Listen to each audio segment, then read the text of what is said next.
విజయ్ మల్య అత్యంత చురుకైన వ్యవస్థాపకుల్లో ఒకరు. వేల కోట్ల రూపాయలు బ్యాంకు రుణాలు చెల్లించకుండా 2016లో భారతదేశం నుంచి పారిపోయి 9 సంవత్సరాలు అయింది. అప్పటి నుంచి ఆయన లండన్లో స్థిరపడ్డారు. ఈ సంవత్సరాల్లో విజయ్ మల్య భారత ఆర్థిక వ్యవస్థకు భారీ నష్టాలు కలిగించిన డిఫాల్టర్ మరియు ఆర్థిక నేరస్తుడిగా పరిగణించబడ్డారు. ఆయన తన సిబ్బందికి జీతాలు చెల్లించకపోవడం కూడా అప్పట్లో ఆగ్రహానికి మరో కారణం. గత 9 సంవత్సరాల్లో విజయ్ మల్య ఒక్కసారి కూడా మీడియా ముందుకు వచ్చి తనపై వచ్చిన ఆరోపణలు సమాధానం చెప్పలేదు. చివరకు గత వారం లైవ్ చేసిన ఒక పాడ్కాస్ట్ ఇంటర్వ్యూలో పాల్గొనే అవకాశాన్ని ఆయన ఉపయోగించుకున్నారు. ఈ పాడ్కాస్ట్ విడుదలైన కొద్దిసేపటికే దాని వీడియో క్లిప్పింగ్స్ సోషల్ మీడియాలో ట్రెండ్ అయ్యాయి మరియు ఇప్పుడు అవి అన్ని చోట్ల వైరల్ అవుతున్నాయి. డిఫాల్ట్ ఆరోపణలు మరియు బ్యాంకులు తన ఆస్తులను స్వాధీనం చేసుకోవడం గురించి అడిగినప్పుడు విజయ్ మల్య తాను మొత్తం 6,000 కోట్ల రూపాయలు బాకీ ఉండగా బ్యాంకులు తన 14,000 కోట్ల రూపాయలకు పైగా ఆస్తులను స్వాధీనం చేసుకుని సెటిల్ చేశాయని చెప్పారు. తన డిఫాల్ట్లన్నీ స్వాధీనం చేసిన ఆస్తుల ద్వారా క్లియర్ అయినప్పటికీ ప్రభుత్వం ఎప్పటికీ తనను విలన్గా చూస్తుందని ఆయన సూచించారు. మల్య భారత ప్రభుత్వం తనను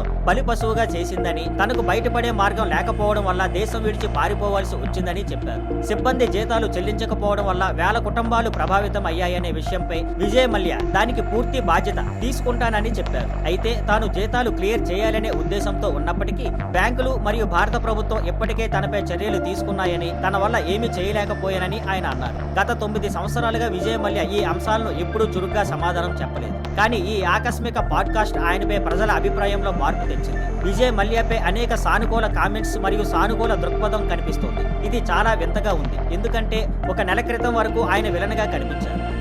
thank you for watching. Please like, share and subscribe.